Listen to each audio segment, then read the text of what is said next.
My name is Willie Clarke. I'm a graduate of Booker T. Washington High School and a graduate of Florida A&M University. I played in the marching hundred. I was in the drum line. I was a school teacher for 32 years here in Dade County. Glades Middle School, I worked there for about 9 years before I retired. Willie Clarke is also one of the creators of the Deep City Records label and the Miami sound in the 1960s, the music that is distinctive to South Florida. And this is his story.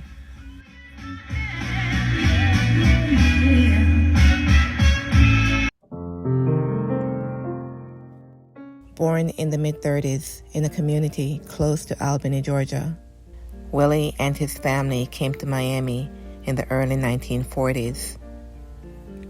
I came to Miami when I was around 4 or 5 years old.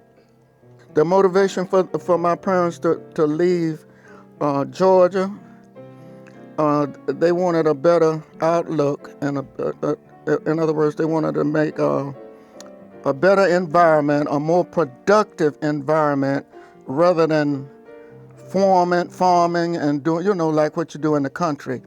They wanted to expose the children, us, to more opportunity, and at the same time, the jobs were in Miami. Miami was the place that everybody wanted to come because there was a lot of jobs in Miami, Florida. So that motivated them to leave Georgia to come to Miami. The first place I remember living was on 1st Avenue and 7th Street. And the train, my nostril was full of cold because they had those, they had a whistle blow. I was right next to the train track. That was the first place. And then it was like all the houses were wooden houses, and the tallest, no more than two-story houses. But when I think about the first place I lived, it was almost like a natural thing. It wasn't like I was suffering. You know what I mean? I don't ever remember being hungry. We always had food, even if you had one little thin slice of bologna in your sandwich. That sandwich was good.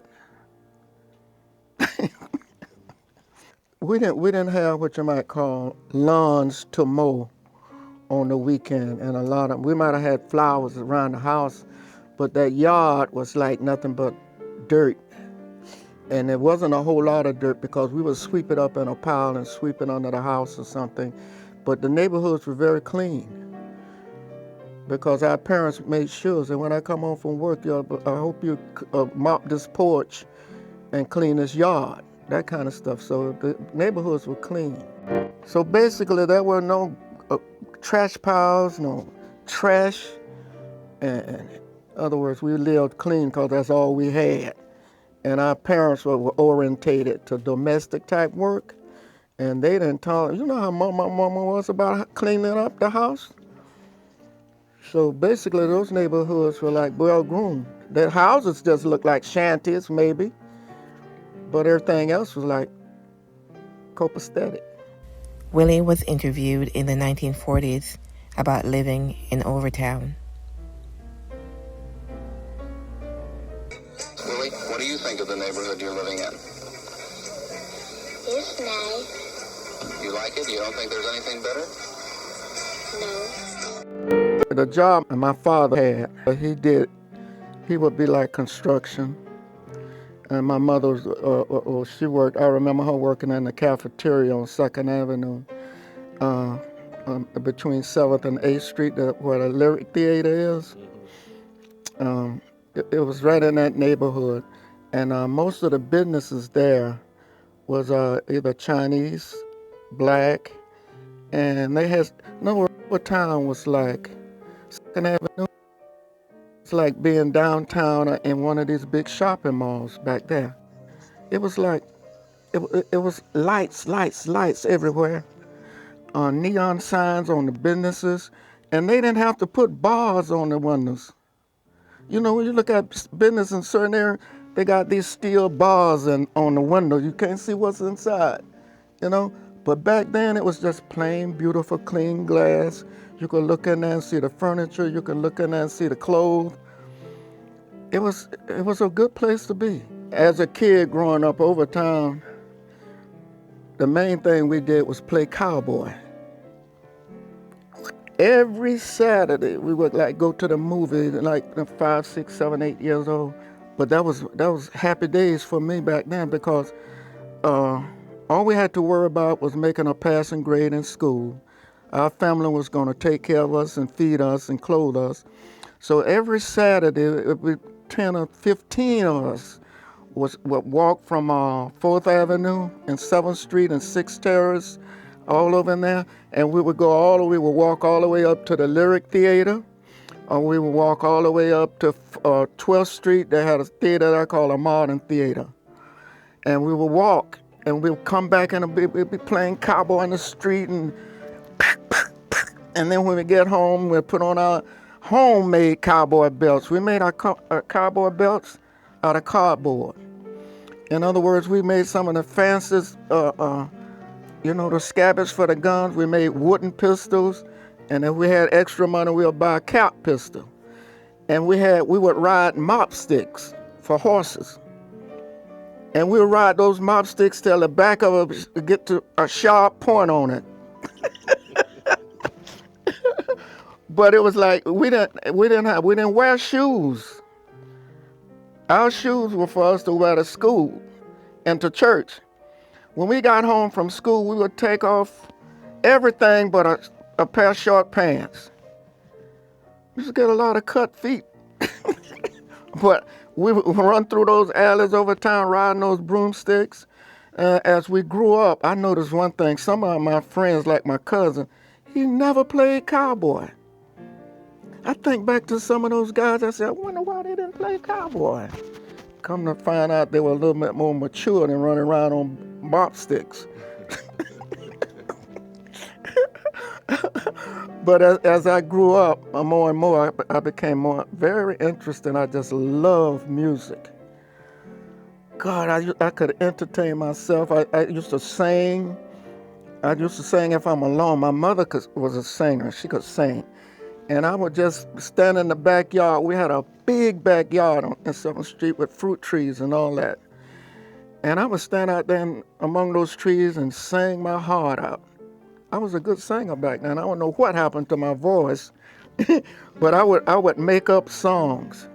And sometimes we would entertain ourselves, like we were moving up from the mop sticks.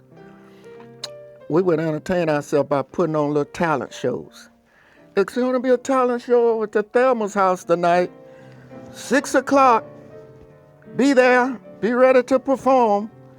And you come in, you tell them, I'm going to sing this song, and then write it down. I'm going to do this little act, and then write it down. And we would put on little talent shows in our neighborhood.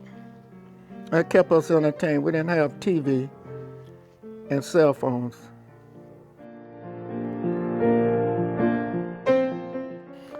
Well, the barber shop I went to, the only people talking in there was us, the kids, because we all went to the barber shop at the same time. So I guess it put the hush mouth on the adults in there. Or here come those brats again, So it'll be like 5 or 6 of us. We get our haircuts all around the same time for 50 cents. And we would talk about Roy Rogers and Lash LaRue. It would talk about the movies, the Three Stooges, and the Little Rascals. So that would be the conversation. There were some movies that we see people with certain haircuts. It was one called Quavadas, and the movies back then were very educational. And some of them was like the big epic movies, like the Ten Commandments and all that kind of stuff. It kind of touched us because we were learning that same thing in some Sunday school in church. So when they brought out the movies about it, it brought everything together. In other words, there was a lot of Christianity going on in those neighborhoods back then. If you're not good, the devil gonna stick a pitchfork in your butt. If you are good, you're going to heaven. Play with the angels, and milk and honey. So be good, Because if you're not, your mama gonna get you first. It was well segregated back then in those days. I mean, totally segregated. So in other words, you had a place where you were supposed to be. They had a place where they were supposed to be. And this group over here, if they were very light-skinned, they had more freedom. Black people had little or no freedom of movement. So as a result of that, we learned to help each other and work with each other. There were no white residents in our area, but there were white-owned businesses. Mr. Stone's grocery store, Mr. Morris' grocery store on 3rd Avenue. Mr. Stone was on 4th Avenue.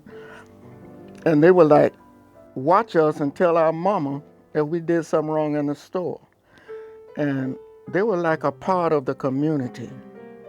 And I never ever remember them being mean to us or making us feel inferior or less than anybody else. They treated all the children and all the people in the neighborhood with a great deal of respect. In other words, it was almost like you didn't notice that they were white. They were just good people. And most of the businesses in the neighborhood were white, in the immediate neighborhood. But as far as grocery stores and furniture stores, that was another thing. Because if you're going to have a grocery store, you're going to have connections to get the grocery in the grocery store. And for a black man back there in those days to try to go to the wholesalers and get food to put in a store, that was like off limits. The doors were closed with that. But there were a lot of black entrepreneurs during that time, like Clyde Killings. He ran all the nightclubs. There were black doctors. Like Dr. William B. Sawyer, who was a physician and one of the people responsible for the creation of Christian Hospital. There were black dentists. Like Dr. Ira P. Davis, who was more than a dentist, but a pivotal figure in the development of the black community. He was behind the creation of the black police force, the Virginia Key Beach, the first beach for blacks, and so much more. So as a result, like I said, our biggest money came from being what people make a lot of money off now, what they call service, like luggage. People pay big tips. Working in a hotel, people pay big tips. Some kind of way, we grew up and started thinking that those jobs were like inferior jobs. They're not inferior unless you make it forever. If you're happy with it, it's not inferior. But we got to the point where we moved aside from that. But back when I was growing up, a job was a job. You get a job, like I would fill we used to build our own wagons. I used to fill it up with mangoes and avocados from my backyard and sell them. Pull that wagon from 7th Street to 20th Street. And sometime I would fill that wagon up with empty soda bottles. A job was a job, because my mom said, work, go to school. And just remember what you see on your way to work. And I want you to, the first time she told me that, said, well, come back and tell me what you saw on your way so that you'll know why you're going to school. I said, I saw some grown people sitting in the alley drinking wine. She said, that's what you want to be if you don't go to school. So in other words, work, go to school, work, go to school. The neighborhood had almost anything you wanted to have. We even had a black hospital in Liberty City, but it was like in Brown Sub. However, it wasn't up to par and couldn't last for some strange reason. But we were so segregated back in those days that we even had a black bank. And you know what that was, right? FAKE. It was like, oh, if you want money, You got a black bank in your name? In other words, they didn't want to see our face in a white bank. Because if a black man went to try to get a loan from a white bank back then, they look at you like, you got any more jokes you want to tell? They wanted segregation, so they got segregation, but that didn't stop us from moving up, regardless of the obstacles. And when they said the back of the bus, sometimes I look at back of the bus as being one of the best things out of the whole situation. Because you didn't actually have to sit in the back of the bus if all the seats were full. The thing was, you started in the back of the bus, and if you were the majority of people, then you took the next seat and the next seat and the next seat. And if a lot of white people came on the bus, you didn't have to give up your seat because there was no room in the back. You know what I mean? Black people started sitting in the back and moved up to the front. White people they had to start sitting in the front and move back to the back. Willie and his friends changed the purpose for the back of the bus. It became a meeting place to catch up with friends, to exchange ideas and gossip.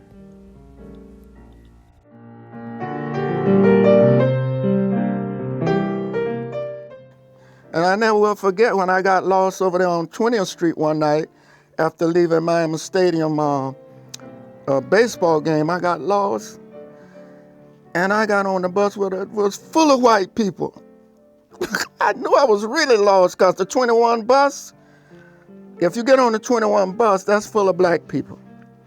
If you get on any other bus, you're going to see the majority of white people because our designation was like Liberty City, Coconut Grove, and Overtown. And there were certain buses came that way. Now, if you want to get lost, if you think you're lost, just look around and see who's riding. A lump got in my throat, I could hardly talk. Where am I? I guess I was around 11, 12 years old. But that lump in my throat, I knew, oh my God. Finally found my way home. And from then on, I don't think I ever got lost again because I stayed with my group. It was up there around 20th Street. But Overtown was an adventure, but it was totally segregated. You go downtown to do some shopping. You know, white fountain, black restroom, white restroom. Now, if you stop to think about it, all the bathrooms were clean. It's the same water, just a different fountain. So you get orientated to being in your lane and you make the best of your lane, you can prosper. A lot of people who were segregated back then in those days, they are doing very well. My cousin ended up being the head of the FBI for the Southeast region. His name is Glover. I guess he wouldn't mind me using his name. And my first cousin, Benny, he worked for FBI and CIA, and he could speak 5 languages. And he learned that in Overtown. He started right now in Overtown. So Overtown was totally segregated. But hey, we had new shoes. We had tailor-made pants. But now the brothers don't even know how to wear a belt.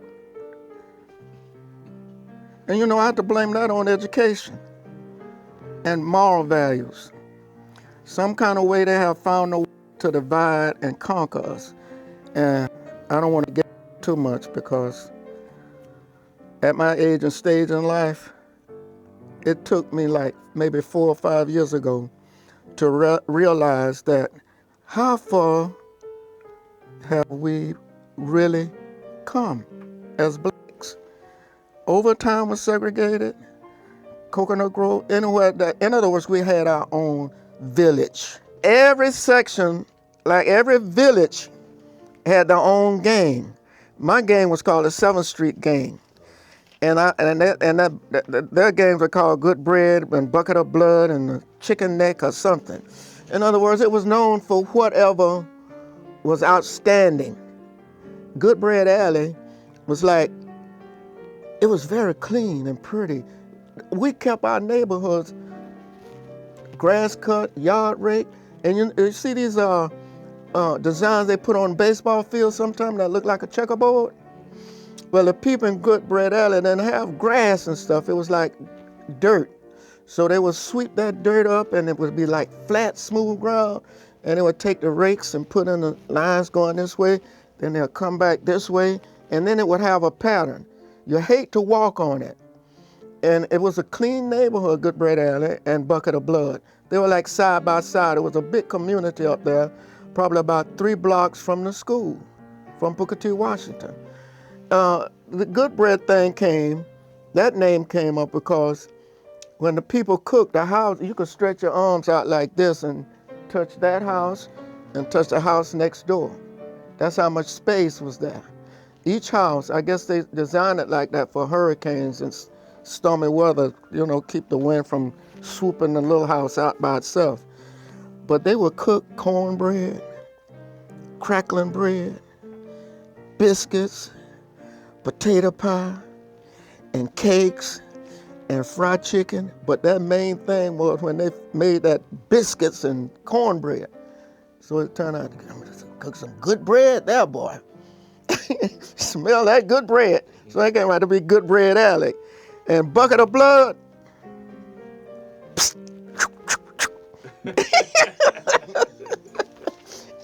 That's where you find all the people that got murdered. You were like, if you, hey, I don't want to go to Bucket. Which one of these Bucket of Blood? They all looking like to me. Just be home before it's dark. The Bucket of Blood had a reputation from slicing people up. And I heard rumors that actually some fanatical type gangs were, not the children, but there were gangsters that roamed our neighborhood in the early 20s and 30s and 40s, and they were notorious, man. We used to see them on the front porch with shotguns, cleaning them up, pistols, cleaning them up, and they were like, what you call these people, like, they were worshipped almost by young people. But there's one thing I noticed, they always treated the children, oh, you better stop doing that, get on home now, stop fighting. But they would go out and rob banks.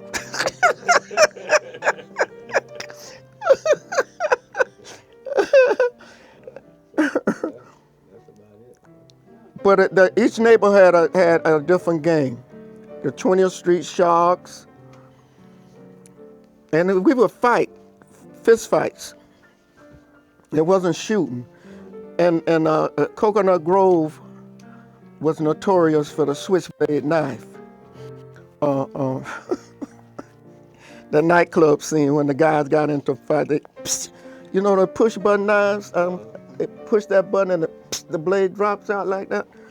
And the 20th Street gang was notorious for making zip guns. So they were good for making those up there around the Bucket of Blood. Now 7th Street, we were just good for just total out fist fights. We like breaking arms and stuff like that. But there were very few people getting killed by guns. Most of the fights were like fist fights. And we would get used to fighting. I found myself up there chasing girls up there in Goodbread Alley one night. I didn't care. I don't talk to that girl.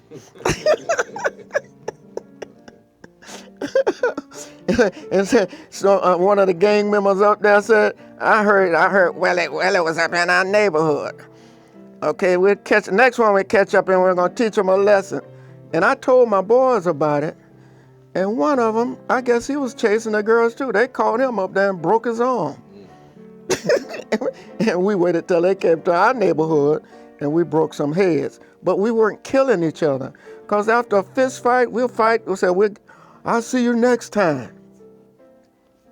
You won that one, I'll get you the next time. Because I got tagged by a left-hand fighter and then somebody said, hey, Willie, he's left-handed. I said, that's why he keeps hitting me up here. I mean, That was scary. I kept trying to, where's that fist coming from? Hey, Willie, he's left-handed.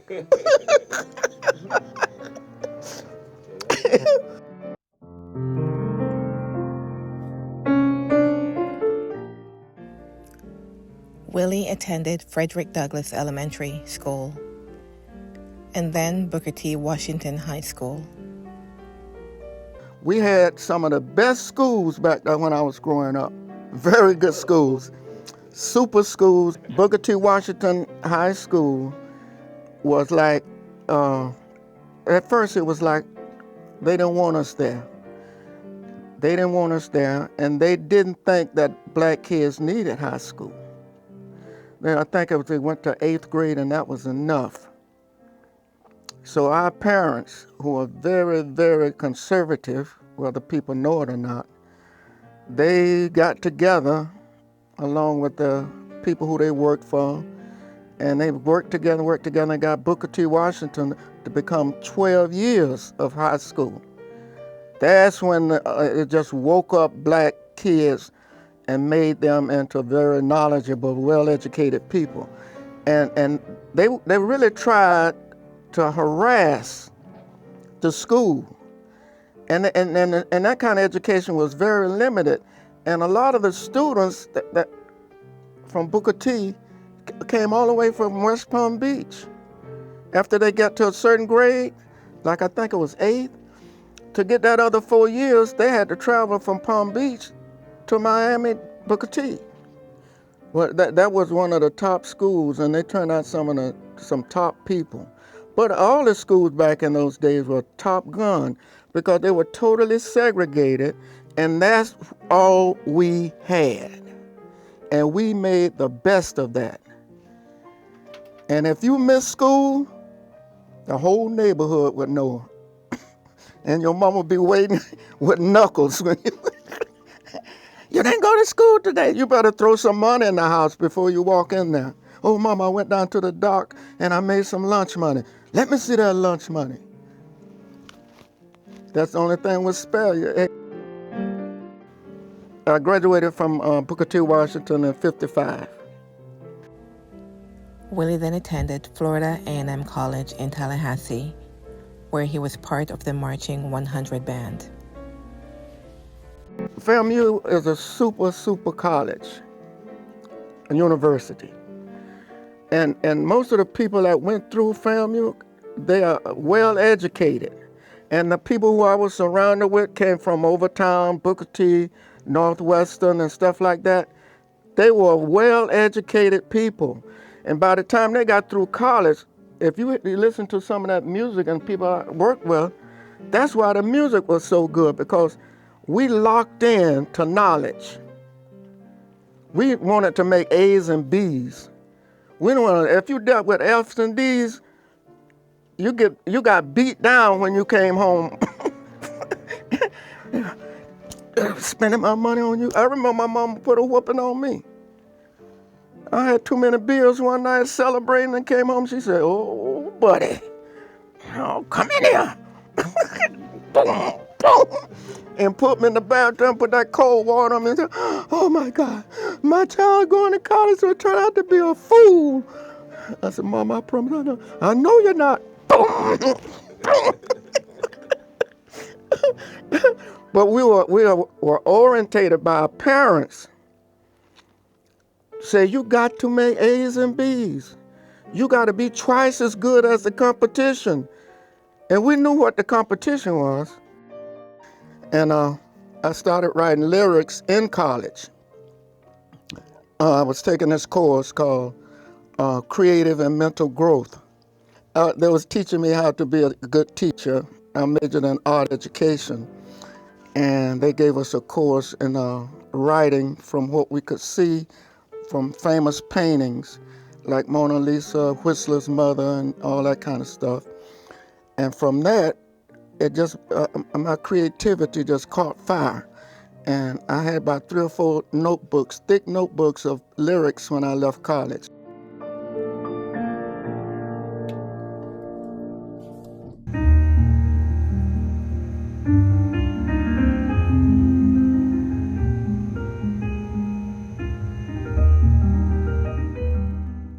after I graduated from FAMU.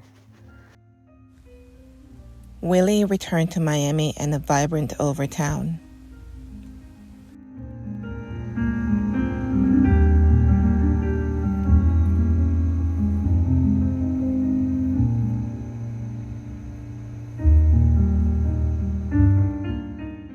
He started his career as a teacher at Frederick Douglass Elementary School. But school integration forced him to move and teach at an all-white school, where he remained until he retired. Now, it's sad to say, but I was one of the first teachers. I shouldn't say sad to say, but it was ironic that I was teaching at Douglass Elementary, and all of a sudden, they said they're going to move me to an all-white school. I said, for what? Because they're going to integrate the schools, and you're one of the teachers that they selected to go into the white schools. I said, why me? I said, Mr. Clarke, you shouldn't be so good at what you're doing, because that's all they want, the cream of the crop. I said, I don't want to be no cream. I want to stay here. But they moved me to the all-white schools. And as a result of them taking these teachers, like me, for real, they moved all the best teachers out of the neighborhood and moved them in a whole different community. And they brought the white teachers into our community. They did not want to come, but they had no choice. You want to teach school, you want the money, you want the salary, then you're going to Liberty City. You're going to Northwestern, you're going wherever we send you. So as a result, before the sun could go down, those white teachers were out of the neighborhood. Zip in, zip out. And as a result, our children start roaming the street, walking around late at night, because when I was in high school, I found myself out after 10 o'clock. Willie Clarke, is that you? You better get your butt home. If you're late tomorrow, I'm going to put that paddle on you. In other words, we were being watched and taken care of. They were making sure that we stayed out of trouble and that we were in school the next day. And the teachers were looking and watching over us. But when they integrated the schools, In the spare time, he was working with his college mate, Johnny Purcell, at Deep City Records, a record store owned by Johnny.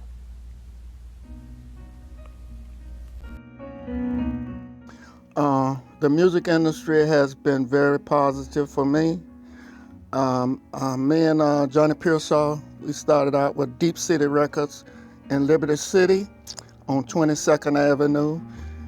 You might be aware, remember the place where they would do the barbecue and all the smoke used to come out on the street until the city made them stop barbecuing there, so they had to go around the side. Okay, the bus drivers, that's like their headquarters, the black bus drivers, right on the corner, Johnny's Record Shop.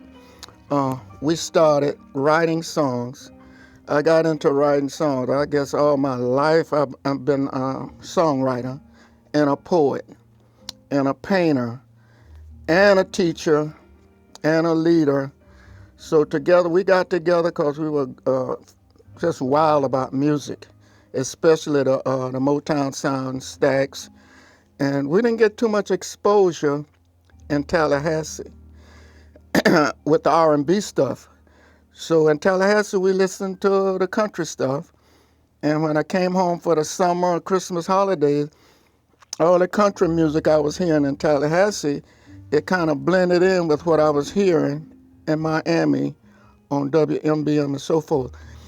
And when we came to Miami, met up with Clarence Reed because he knew his way around the city and he knew all the nightclubs and the people, the musicians. And I found him one day after my wife told me it was my time to change the diapers on you-know-who. He was at the door screaming and hollering. So I said, I can't live like this. I got to leave him. I got to go borrow money to buy chicken for dinner. I got a baby screaming in the door. and got my wife demanding that I don't stop mowing the lawn. It's your time to change his diapers. I said, oh, Lord, save me. So from then on, I said, I got to do better than this. So I started writing songs. I found Clarence, and then the rest is almost history.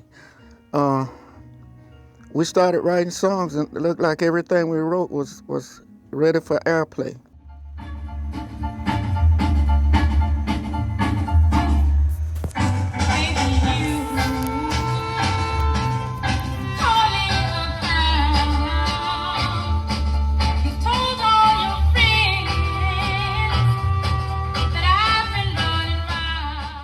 The first song we did was the part Can't Talk About the Kettle. And the first band we had was a garage band, all white guys. Now, you know, back in those days, you hardly ever saw white people unless you went downtown or went to a job. So it was rare for us to say, hey, this is the band you have for us? And the guys, they were young, and yeah, we're going to play, we're ready. And that's a white band that's playing on the part Can't Talk About the Kettle. We did about 3 or 4 more songs with them because it was hard for us to catch up with the Soul Brothers because they were kind of like too professional for us. In other words, they hardly paid any attention to us because they were, in other words, they were busy making money. And they didn't have time to experiment with 2 guys who just trying to talk about cutting a record. If you want to cut a record, you go to Motown, you go to New York, you go to L.A. I said, no, we could do it right here in Miami. Oh, yeah, okay, man. So the white guys, they were willing and ready to go. So me and Clarence and Arnold Arbery, we worked with them. So that's how we got Part Can't Talk About the Kettle. And then Helene Smith was like our first real star on a song like Willing and Able. And by the way, she sings Part Can't Talk About the Kettle. And we did some fantastic work with her. She's one of the people who helped to make Deep City what it is.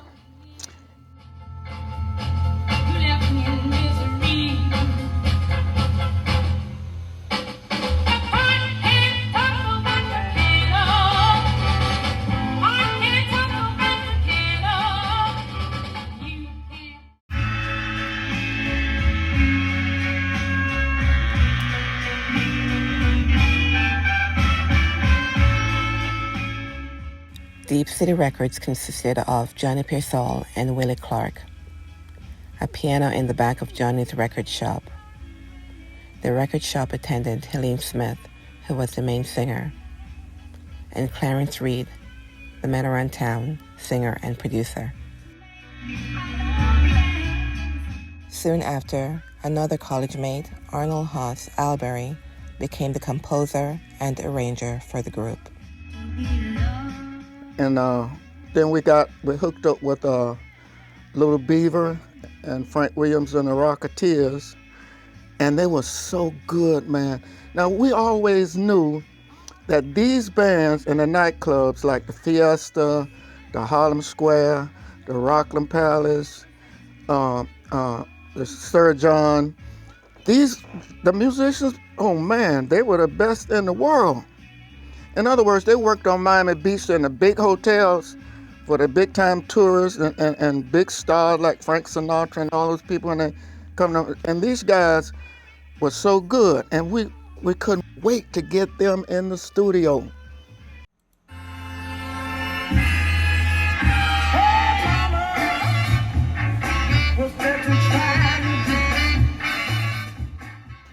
So I made a deal with Frank Williams and said, hey man, you got some stuff, you come and play behind our groups, and I'll pay for the recording sessions. And you can do some tunes as long as I get the publishing. Because being in the Deep South, the only exposure we could get, no matter how big our records were, was with Butterball on WMBM and Whammy and Jerry J and people like they really helped us. In other words, the music was like segregated.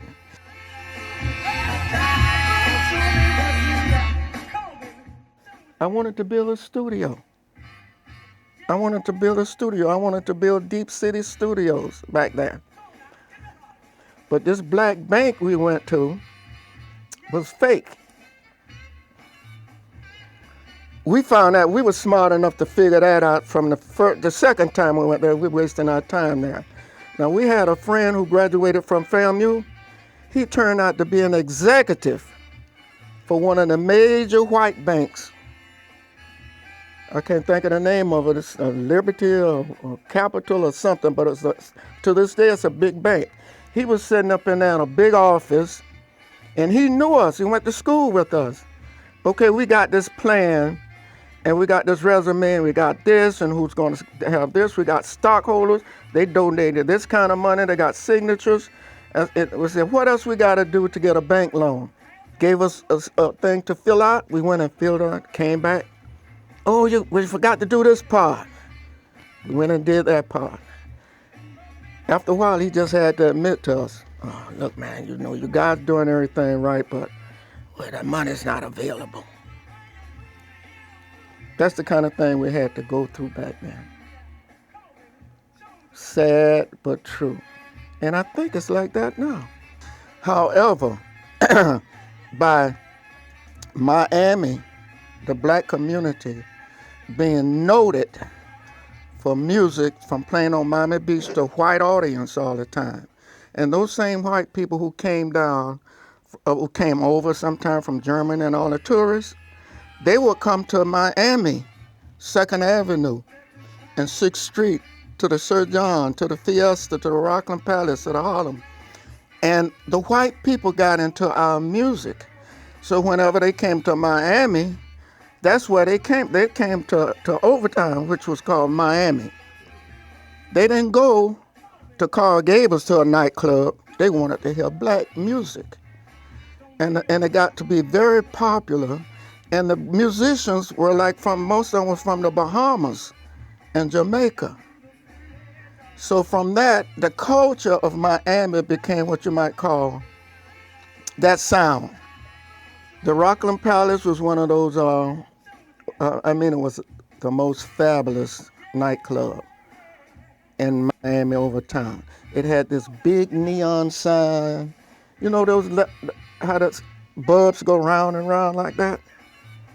And the windows would be lit up, and and they had doormen standing there with their hat on, and they had what they call choreographed stage shows. If you go in there, in other words, it was an enterprise. It was a job, and the MC, he would have his head tied up from his good hair, and he would be in there. You get a chance to watch him, and then they had 4, 5, 6, 10 girls dancing like they do on Hollywood and New York. And then they have the band rehearsing note for note. Then they would have the bow ties and the tux. And when you went in that club, it was like red tablecloths and beautiful lamps on the table, beautiful walls, nice stage. And the MC would get up there and he would be looking like he's a movie star. And this was an ordinary thing. That's what the Rockland Palace was about. When you want to see a big time New York type, what they call it, Broadway show, you went to the Rockland Palace.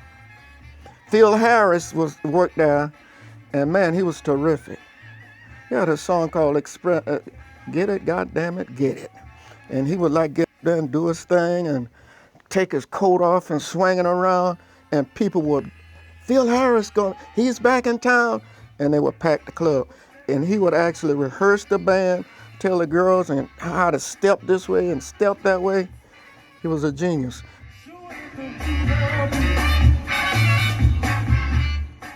In fact, I got a record that we recorded on him probably about 4 years ago.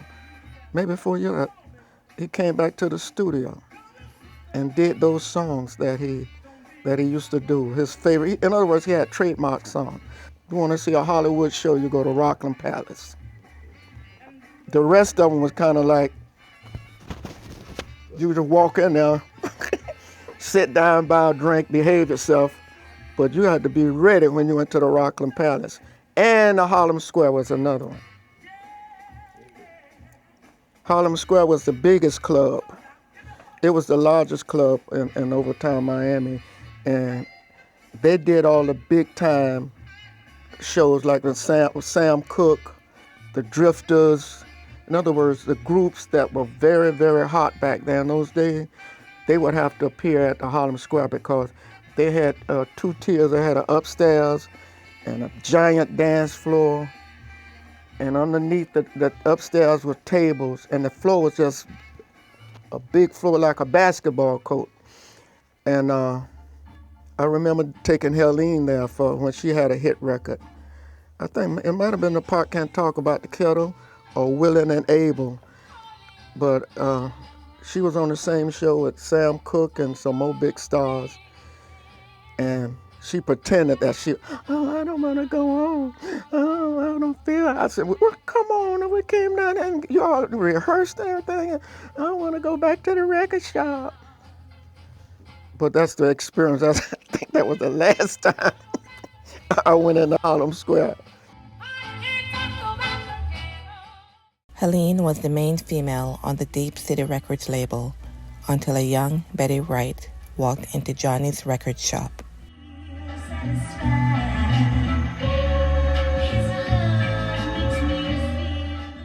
Willie and Clarence Reed left Deep City Records and moved on to TK Production to allow for their artists like Betty room to grow. They continue to perfect the Miami sound. That was long before the Gloria and the rest of them. In fact, the people that she used to make her music came from us. The same guys that backed up in the studio when she started doing her music, they had already been funkatized from working with us at TK Production with Casey and the Sunshine Band. That's where they got their sound. In fact, I think Rhythm Section was with a group called Foxy. But they played on a lot of our music, and that's why she got such a nice, she got that funky Miami sound on. So they kind of like, because the musicians we used were black, Cuban, Jamaican, from all over the South and the Caribbean, all over. And then every now and then we get somebody from Alabama and Mississippi, and we put it all together. And by Miami being orientated with black music from playing on Miami Beach. In other words, that was the livelihood. So that's where the Miami sound started. And we infused that sound and turning it completely into dance style. And actually, Hialeah, Florida, where TK Production is the birthplace of disco music. Throughout the world, the birthplace of disco music, Hialeah, Florida, which is the same thing as Miami, Florida. You see my award up there? The mayor of Hialeah gave me that award as being one of the people to create that sound. So that's how, in other words, we do have a unique sound. And if you listen close enough, you can hear the conch salad, the fish sandwiches, the pigeon peas and rice, and all that good natural island type flavor, which is Miami, because the Bahamians actually settled Miami.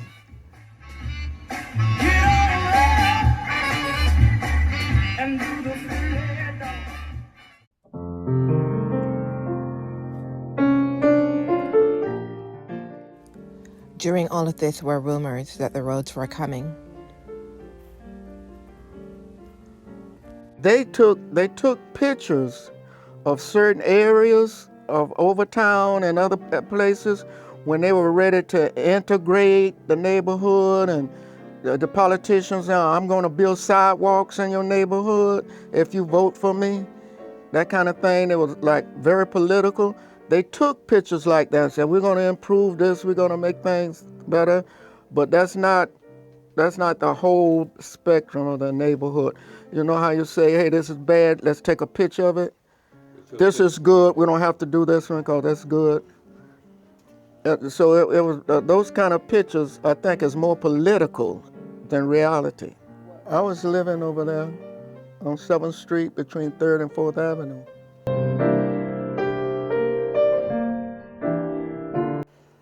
They convinced us, mostly the young people, they convinced that you're going to have to move. You know, that was like around integration time. When we were integrated now, you can go where you want to, live where you want to. And plus, we're going to destroy Overtown and put not destroy, but we're going to move a big expressway through it, and your house might come down, this house, so you might as well move now.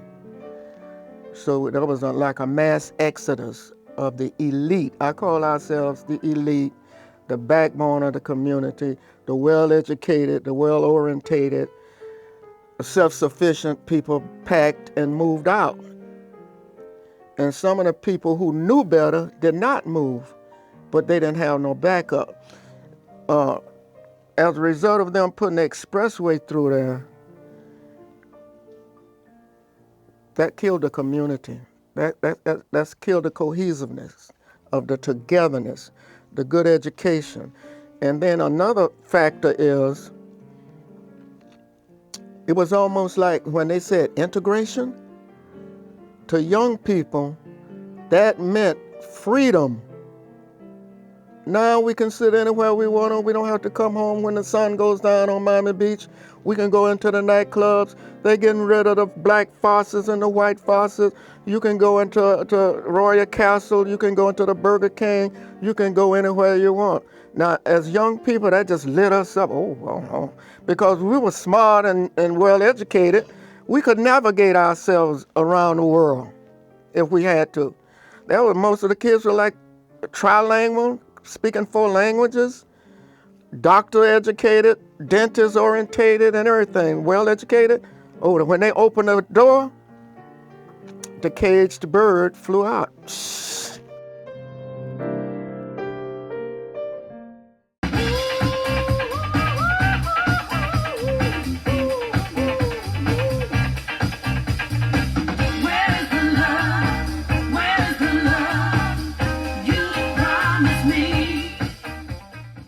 Betty, Clarence, and Willie thrived at TK Productions, eventually earning a Grammy Award in 1976 for Best R&B Song for Betty Wright's song, Where is the Love?